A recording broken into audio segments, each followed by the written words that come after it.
ఐపీఎల్లో ఎట్టకేలకు పంజాబ్ కింగ్స్ జోరుకు బ్రేకులు పడ్డాయి. రాజస్థాన్ రాయల్స్తో జరిగిన మ్యాచ్లో ఓటమి చవిచూసింది. ఈ మ్యాచ్ జరుగుతున్న సమయంలో రాజస్థాన్ రాయల్స్ కెప్టెన్ రియాగ్ పరాగ్ వివాదంలో చిక్కుకున్నాడు.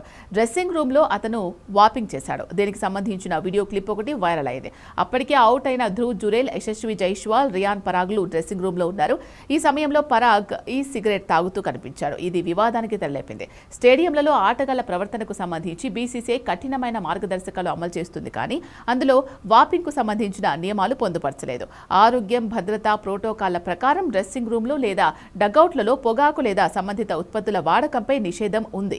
ఎలక్ట్రానిక్ సిగరెట్ల నిషేధ చట్టం 2019 కింద పరాగ్ పై శిక్ష పడే అవకాశం ఉంది. ఈ చట్టాన్ని ఉల్లంఘించిన వారికి భారీగా ఫైన్ కూడా పడుతుంది. కొన్నిసార్లు జైలు శిక్ష కూడా విధించే అవకాశం ఉంది. ఇది ఈ సిగరెట్ కావడం వల్ల బీసీసీఐ ఎలాంటి చర్యలు తీసుకుంటుంది అనేది వేచి చూడాలి. స్మోకింగ్ అనే పరిగణిస్తే రియాన్ పరాగ్ కు శిక్ష పడొచ్చు. ఈ సీజన్లో రియాన్ పరాగ్ పెద్దగా ఆడట్లేదు. సంజు శాంసన్ చెన్నై సూపర్ కింగ్స్ కు వెళ్లిన తర్వాత అతని స్థానాల్లో రాజస్థాన్ రాయల్స్ కు నాయకత్వం వహిస్తున్నాడు. ఇప్పటి వరకు 8 మ్యాచ్లు ఆడిన పరాగ్ 107 పరుగులు చేశాడు. బ్యాటింగ్ లో నిలకడ కోల్పోయాడు. విమర్శలు ఎదుర్కొంటున్నాడు.